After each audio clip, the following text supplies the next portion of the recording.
Hi everybody and welcome back to another video. I am excited and a little nervous for today's video.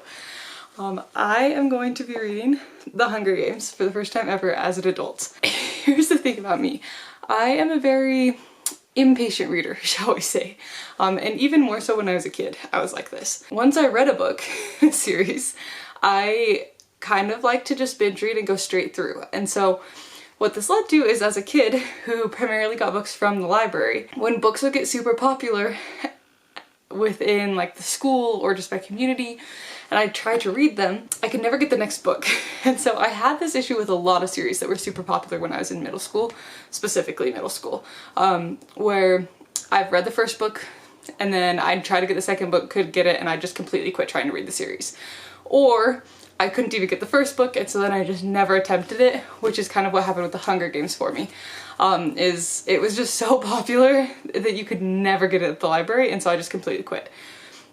Also happened with things like Ranger's Apprentice, Brother Band, Harry Potter, lots of series like that. Percy Jackson, I never read, Fablehaven, all sorts of things that were super popular when I was in middle school. And I just never got to them because I just could not handle sitting there waiting for the next book. So I have decided to try and go and start reading some of those books that I missed when I was in middle school or just growing up, because I just was quite frankly too impatient to wait for them at the library. I now am at the age where I can buy the books, and so I can just have the whole series. To be honest, it doesn't bug me as much as it did when I was a kid to not have the next book in a series, probably because I'm not getting so many of my books from the library anymore. I've decided to start with The Hunger Games, mostly because the movie, or the like prequel movie, The Ballad of Songbirds and Snakes, is that what it's called, just came out in theaters, and my husband really wants to go and see it in theaters, but I have not read any of the books or seen the movies. So I'm gonna read the books before we can go and see that. He still has to read the Ballads of Songbirds and Snakes, and so we'll see if we can both get these done in time. But I've decided to start with book 1. I don't actually have book 2, 3, or the prequel yet, which is funny. Very ironic considering why I never read this in the first place, but they are on their way to my house. I have ordered them. So I've decided it is time for me to start this book. I'm going to read this one. Hopefully the next two come in the next few days. That way I can just read them back to back. But in this video, I know that a lot of people have already read Hunger Games, and so I've been going back and forth on if I do spoilers or not. I think what I'm going to do is give you my reaction spoiler-free initially for each book. Then in between each book, I'll do like a spoiler section where I give my thoughts completely just with spoilers and everything. I'll make sure to timestamp those, let you know when they're coming, in case you happen to be one of the few people like me who has not read this book or seen the movie. That being said, I do feel like I've had a lot of stuff spoiled for me. Like, I have seen a lot of things. I don't completely live under a rock, even though I've never read this. So I do know some spoilers. I don't know enough of the context to fully understand what they are. Like, I know names of people, I know kind of who the main love triangle is. I think I know a few of the people who die, but I like don't know who they are in the book, if that makes sense. Thank you for joining, and I guess let's just get right into it. Starting with, I guess, just The Hunger Games. Okay, I will see you when I have some updates.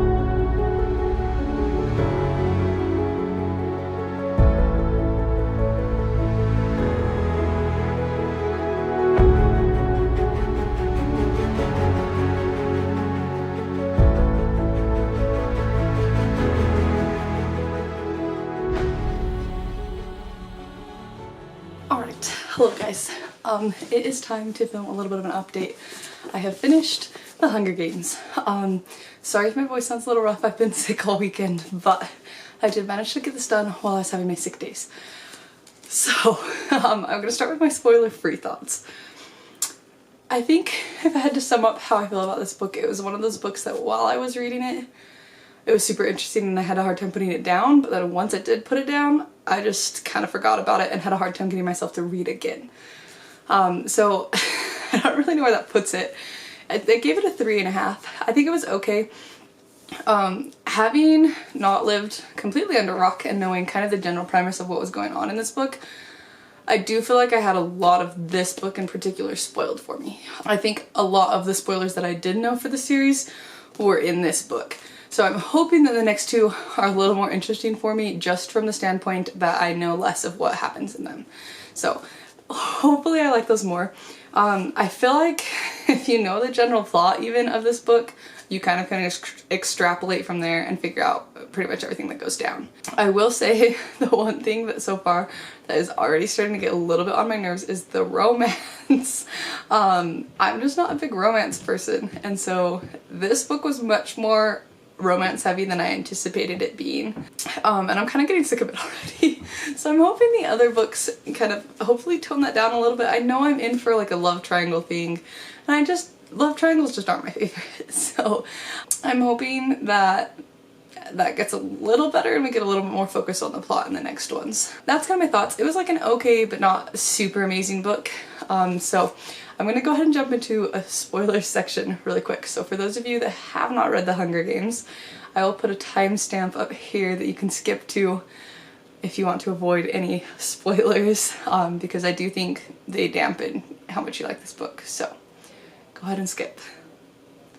Alright, for those of you that have read this book and want to listen to spoilers, a few of the things that I had spoiled for me that were majorly impacted how well I enjoyed this book. I knew that somehow her and Peeta both make it out, because obviously there's this whole love triangle thing happening in the next two books, and so I knew that both of them had to survive somehow. So I knew at some point something had to change in the games in order for that to happen. And so I felt like a lot of the book I was just sitting there being like, okay, so how does this work out that both of them live? I also knew that somebody died from eating berries. I thought it was Rue. So that threw me for a little bit of a loop when she got stabbed. Because I thought she died from berries, but then that scene came later and I was like, oh, okay. But I think a lot of my thoughts as far as spoilers is I just feel like this book we spent a lot of time just accepting what the Capitol was doing and just being like, yeah, we're all just gonna die and it's fine. So I think I might like the next books better, because from what I can tell, they go and actually take a little bit more of a stance against the Capitol in the next books. That's what I'm hoping is about to happen. Because I felt like a lot of times I was just like, seriously, we're just gonna like pretend like this is normal and not go and take the Capitol down. So I think that's pretty much my thoughts on it. I didn't really have a lot of spoiler filled thoughts in this one. I do really like her stylist character. I think he's really fun, and I hope he's in some of the other books. But yeah, that's pretty much all my spoiler filled thoughts on this. So this was okay. I'm hoping I like the rest of the series a little bit better.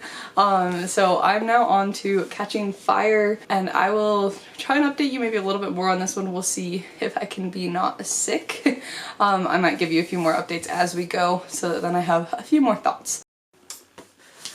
Alright, it's time for an update. I'm a little over halfway in Catching Fire. I'm currently on page 267, which is part 3. So, I'm gonna try and keep this spoiler free for right now, and then I will wait and save spoilers for one big section after I'm done. This book started out how I thought, or how I was kind of hoping book 1 would be. And kind of my thoughts overall is just I feel like this is almost a repeat of book 1, just with slight differences. I don't know how much more I can say about that without spoiling, but it definitely follows a really similar plot line. There's just like some slight difference in character personalities, and I'm not so sure I love it. I feel like there's other things she could have done with this book that would have been much more intriguing to me. And I'll go way more detail on that in my spoiler section. Overall, it's alright. This has been going a lot quicker than book 1 did. I'm a little more into it, probably just because I already know the characters and stuff, so that helps. And there's definitely a lot less stuff in here that I had spoiled for me. So it has been a little more interesting because I haven't known so much of it. I've been talking a lot to my husband about it because he's read all of them. And he assures me that book 3 is a bit of a different plot, but that's kind of where I'm at on that. I'll probably give more updates once I've actually finished the book. I've got like that much left, so not a ton. I might finish it tonight, we'll see. I'll probably end up updating you tomorrow if I do. But that's Catching Fire so far. It's like alright, it's definitely better than book 1, but it's still not like really hitting what I was kind of hoping the series would be. Alrighty, and I'm back. I have indeed finished Catching Fire. Right, let me see, where was I at the last update? Pretty much, so I updated right before I started part 3, and I wasn't too far into part 3 where things finally started picking up for me. I feel like it finally got into the plot that I was really hoping we would get to, and so I probably sounded a little negative in the last update, but the first 2 parts of this book really did feel like a big repeat of book 1. But by part 3, it did finally start to pick up. By the end, I was feeling pretty good about things. I have decided to give this one 4 stars. I do like this one better than the first book, so that is good.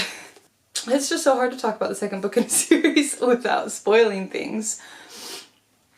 There are definitely some plot twists as far as characters go that were fun, so I thought that was interesting. And like I said, the plot really did pick up, kind of take a turn by part 3. So was feeling a bit better about that one. I am a few pages into Mockingjay. I'm on, let's see, I just started it this morning, but I'm on page 28. So I made a bit of progress in that one, and things definitely pick up not too long after in that one. I will say most of this book was still pretty frustrating for me. So I think my main emotion towards this book is frustrated, but I do think it was a good book overall. It's pretty fast paced. I did get through this really quick, even though I wasn't loving the plot at the beginning. But yeah, that's pretty much my thoughts, spoiler free. So I'm going to go ahead and put a timestamp again right here for where to skip if you are trying to do the spoiler free. You're gonna have a lot more skipping to do over the next couple books, but skip to here. I'm gonna jump into spoiler thoughts now. Alright, to do this with spoilers, I was not expecting there to be a second Hunger Games that she was in. That was the biggest thing that I think was making me feel a little bit annoyed about this book, is I thought it would have been so much more interesting to see her come back as a mentor and have to mentor someone. I thought that would have been a very interesting thing to explore, and now you like pretty much officially aren't going to get that. So that was kind of a bummer for me. I was feeling a little annoyed that we had to go through such a similar plot. Like her and Peeta back in the ring, Haymitch is now still their mentor, like nothing's really changing, we're just doing the whole thing again. And so that part kind of bugged me. I just kept waiting for them to get some kind of organized, coordinated rebellion going on. And that's what I've been waiting for this whole time, is I just want them to actually just get to it. Like, we just keep pretending, you know it's coming at some point. Like, there's no way that this can be going on and we just sit there and don't ever rebel. But you're seeing it from the characters who are so out of the loop that it feels like we are just going through the motions again. And you're like, why? So in part 3, where it finally started to be like, okay, some sketchy stuff is happening, and then the ending went crazy with like we're busting them out. District 13's a thing, which I still don't know if I trust District 13. I feel like they're iffy. But the love triangle is also hardcore annoying me. I wish we could just wrap it up. Here's my problem with love triangles. They just get dragged on for way too long. Like, just pick and quit leading both the boys on. Like, it'd be one thing if she was doing something on her own, but I feel like she's so caught up in trying to decide which one she likes better that we're like missing out on her being really involved and active in the story because she's so caught up in her head about these 2 boys. And so I wish she would just pick and the other characters could move on and we could get an interesting story arc from the other characters. Moving on. So I'm pretty sure she ends up with Peeta by the end, which has been also definitely spoiling a lot of stuff for me because I knew he couldn't be dead when he got captured because I'm pretty sure she ends up with him. So I wish that we could just like let Gale move on and have him find somebody else and get his own little story arc separate from her, because I really like Gale's character, but him being part of this little love triangle is just bugging me a bit. So I really hope that we resolve that and she just picks soon into the next book, because I don't know how much more I can handle of it. I'm just not a love triangle person. I also just don't feel like President Snow is as big of a deal as I thought he would be, considering that Ballad of Songbirds and Snakes is his backstory. Like, where is he in all of this?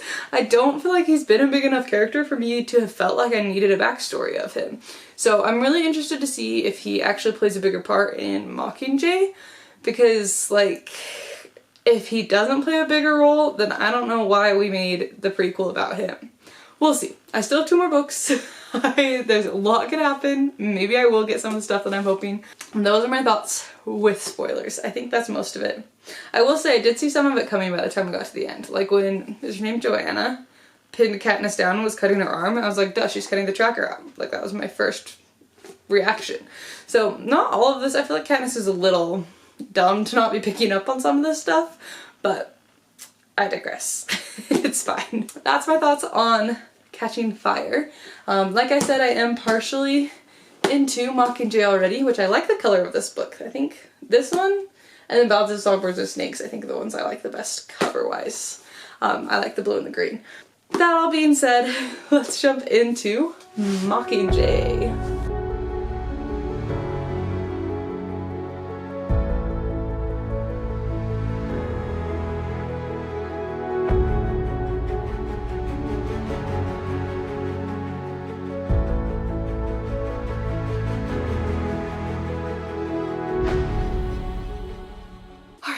Let's talk Mockingjay, right? Yeah, Mockingjay. This was pretty much the book that I was waiting for this whole time. I can't say a ton more about that in the spoiler-free section, but basically the plot that I was hoping would show up finally did in this book, so that was happy for me. That being said, I didn't love everything that they did with that plot in here. Particularly, I wish we would have seen more of one of the characters. One of the characters is kind of off in a separate place, one of the main characters, and so I was a little sad that we didn't get to see more of them. I almost feel like you could make this book dual POV and it would have been really interesting. I get why they didn't do that, but I do feel like that could have been an interesting addition to this book. As far as the ending goes, I feel like wrapping up the end of a trilogy is always hard. Throughout the whole series, her writing style has been very fast. There's not a ton of details, it's been very quick paced, which is nice. It means that I could get through it quick. But I feel like the ending felt a little rushed. It was consistent with how she wrote the rest of the book, but I just felt like we needed more time to wrap up the ending. That being said, I do think I liked this one most out of all of the series, just because it is the plot that I was waiting for the whole time. There were also a lot of characters that I really liked that were new additions into this one, or if they were in some of the other ones, they weren't as big, and so we got to see more of them, and I thought that was really interesting. The love triangle did finally resolve, but it did not resolve until like the last couple pages. Not sure how I feel about how they resolved it. It definitely, like, she picked, we're done with it, but I feel like one of the characters was a big enough character that they deserved a happy ending too, the one she didn't pick, and so I was a little let down that they didn't get any kind of a good ending. I don't know, their story was left very open-ended. She just didn't pick them, and then we didn't really know anything else about them. So I felt like that was a little rough. I feel like if you're gonna have 2 really awesome main characters for your love triangle, you gotta give them both a good option. You can't leave one of them hanging. Basically, that was my thoughts on Mockingjay, spoiler-free edition. So I'm going to go ahead and do the spoilers now. So here is the timestamp. If you want to do no spoilers, skip to this point now. Alright, spoilers. The plot that I was waiting for the whole time was the actual rebellion against the Capitol, and that's what finally happened in this book, which I was so happy for. I didn't love that we didn't see any of Peeta hardly at all in this book. I get why, that at the end, like when they do finally go and get him, that he's hijacked and stuff like that, and if we were seeing that, you wouldn't get the like surprise that he's been hijacked, but I still feel like it would have been interesting to see his point of view of what was happening at the Capitol. I really liked Finnick's character. I'm sad he died. I felt like he deserved a happy ending. That was one of the main deaths that I was like, seriously? After all of that, you couldn't have given him a happy ending. But, like I was saying earlier, I feel like Gail got the short end of the deal. I don't know how I feel about the whole, like, you may have designed the bomb that killed my sister, even though you weren't the one who decided to use it, so now I hate you. Like, I don't know.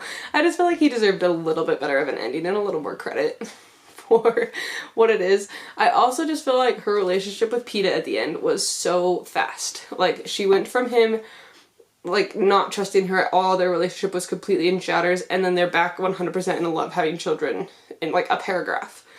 It's like, wait, surely you could have shown us a little bit more of them like warming up to each other and rebuilding that relationship, and not just discounting the fact that they completely have no relationship anymore, and then all of a sudden they do.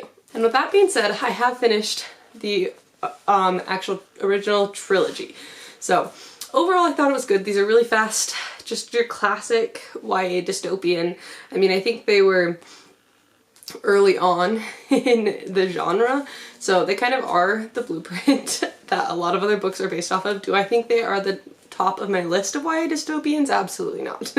My favorite YA dystopian is probably, I think the first book's Champion. It's by Marie Lu. Those ones are top of my list. The other one is The Search for Wendla by Tony DiTerlizzi. I can never say his name right. Those are maybe even a little younger than YA, and they have a very heavy sci-fi element to them. And so those are probably my two top YA dystopian series. I thought they were good. They did what they needed to do. They just weren't anything revolutionary, which I get is probably partially because they were one of the first ones, so everybody else is kind of based off of them. The last book I'm going to read for this video is The Ballad of Songbirds and Snakes, which is the prequel book. I have a little mixed feelings about how I feel about this one. If you do not know, and I don't think this is spoilers to say this because this is just the premise of the book, but this one is based off of President Snow's backstory. So he's one of the like bad guys in the first one. He's the president of everything that's the Capitol's doing.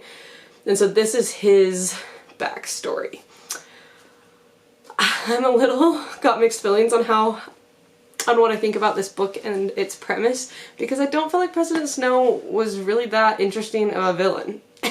And the thing, I feel like he was just like there in the background. You know, he's somehow tied to most of the bad stuff that's happening, but he just wasn't like a current character.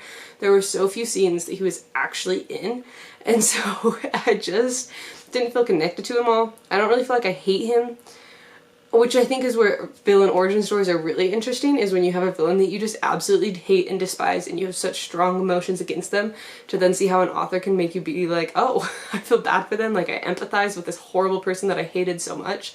But I just feel like President Snow was just kind of there. And so I don't really feel like I need a backstory for him. But we'll see, maybe it'll be super good and I'll end up loving it, because I do like villains and villain stories. This one is also like 200 pages longer than any of the books in the original trilogy, so that is going to be interesting.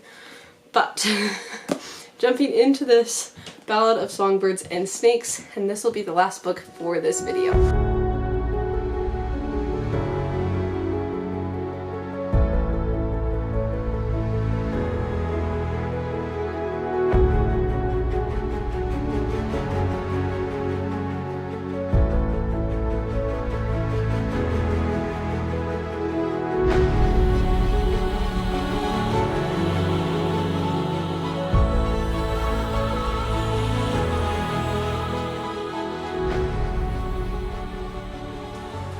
Alright, it is time to talk about Ballads of Songbirds and Snakes.